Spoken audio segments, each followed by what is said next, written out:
Hi everyone, welcome back to my channel Teesta fashion and blog. আজকে চলে এসেছি তোমাদের সঙ্গে সরস্বতী পুজো উপলক্ষে শাড়ি ড্র্যাপিং নিয়ে। সরস্বতী পুজোতে আমরা মেয়েরা সবাই শাড়ি পরি, কেউ আটপোহরে, কেউ প্লেন করে।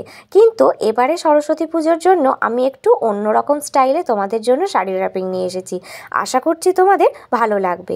সরস্বতী পুজোয় সবাই রেড, হোয়াইট বা ইয়েলো শাড়ি পরতে ভালো লাগে, তাই আমি এখানে একটা হোয়াইট শাড়ি নিয়ে এসেছি। চলো শাড়ি ড্র্যাপিংটা এবার শুরু করি। এখানে দেখতেই পাচ্ছ রেড আর হোয়াইট কালারের একটা কম্বিনেশনের শাড়ি নিয়েছি। আর শাড়িটাকে সবার প্রথমে আমি নর্মাল ড্র্যাপিং করে নেব। নর্মাল যেভাবে পেটিকোটকে ঢেকে নিয়ে একটা কোমরের কাছে একদম রাউন্ড করে নর্মাল ড্র্যাপিং করে, ঠিক সেই রকম। আর সরস্বতী পুজোয় বেশিরভাগই হলুদ আর হোয়াইট শাড়ি পরতে দেখা যায় মেয়েদের, তো সেই জন্যই আমি তোমাদের জন্য এখানে হোয়াইট কালারের শাড়ি দিয়েই ড্র্যাপিংটা দেখাচ্ছি। এরপর দেখো, নর্মাল ড্র্যাপিং করার পরে আমি এবার করে নেব কুচি। ভালো করে আমাদের কুচি বানাতে হবে। তবে হ্যাঁ, যখন আমরা কুচির প্লিটস বানাবো তখন চেষ্টা করব বেশি বড় বা ছোট করব না, মিডিয়াম সাইজের প্লিটস বানাবো।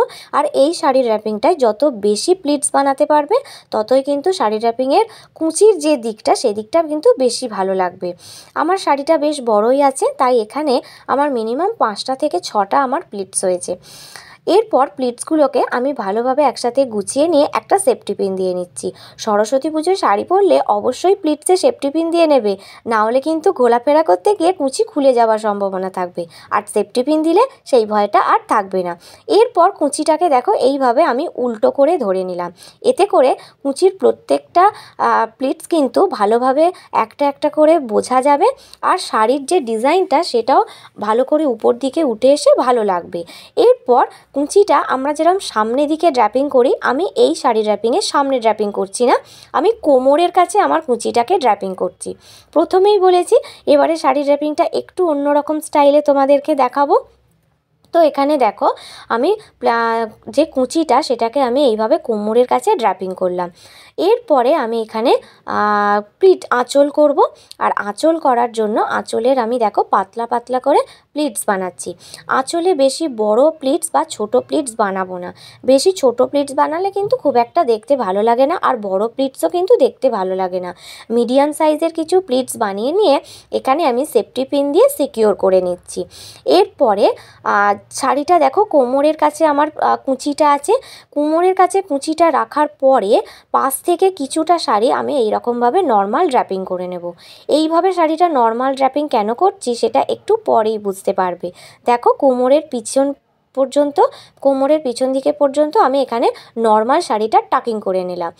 এরপরে আমার যে আঁচলটা আমি সেফটি পিন দিয়ে সিকিওর করে রেখেছি, আঁচলটাকে কি করতে হবে, পিছন দিক দিয়ে ঘুরিয়ে এইভাবে সামনে দিকে নিয়ে নিতে হবে। ঠিক আমরা যেভাবে সামনে দিকে আঁচল করি ঠিক সেই রকম স্টাইলটা, কিন্তু এখানে সামনে দিকে আঁচলটা কিন্তু আমরা অনেকটা বড় রাখবো। ঠিক আমাদের কুচির লেন্থ যতটা আছে আঁচলের প্লিটসের লেন্থটাও কিন্তু আমরা ঠিক সেরকমই রাখবো। এবার পিছন দিকে আমি একটুখানি যে শাড়ির আটপৌরে স্টাইলে হয়ে গেছে পিছন দিকটা, তোমরা দেখতেই পাচ্ছ। প্লিটসগুলোকে আমি একটু ভালো করে গুছিয়ে নিচ্ছি। এরপরে আমি এখানে ব্লাউজের সাথে অ্যাটাচ করে নিচ্ছি এবং আমার আঁচলের সামনে দিকে আঁচলের যে সবথেকে উপরের প্লিটসটা সেটা এইভাবে টেনে নিয়ে আমি ব্লাউজের সাথে সেফটি পিন দিয়ে সিকিওর করে নেব। এতে করে কিন্তু শাড়িটা খুব ভালোভাবে ম্যানেজ হয়। আর সামনে দিকে আঁচলের যে প্লিটসগুলো সেগুলো কিন্তু ঘেঁটে বা সরে যাবে না। এরপর পিছন দিকে সবকটা আঁচলের প্লিটসগুলোকে একসাথে ধরে নিয়ে সেফটি পিন দিয়ে নিচ্ছি, এতে করে আরও সুন্দর দেখতে লাগবে। তো দেখো সেফটি পিন দিয়ে সিকিওর করার পরেই আমার শাড়ি ড্র্যাপিংটা কমপ্লিট হয়ে গেছে। সরস্বতী পুজো উপলক্ষে কিন্তু এটা একটা খুব সুন্দর শাড়ি ড্র্যাপিং। এইভাবে শাড়ি পরে বেরোলে কিন্তু সবাই তোমার দিকে তাকিয়ে থাকবে। তো আজকের শাড়ি ড্র্যাপিংটা তোমাদের কেমন লাগলো সবাই কমেন্ট করে জানিও। আর ভিডিওটাতে অবশ্যই একটা লাইক দিয়ে দিও।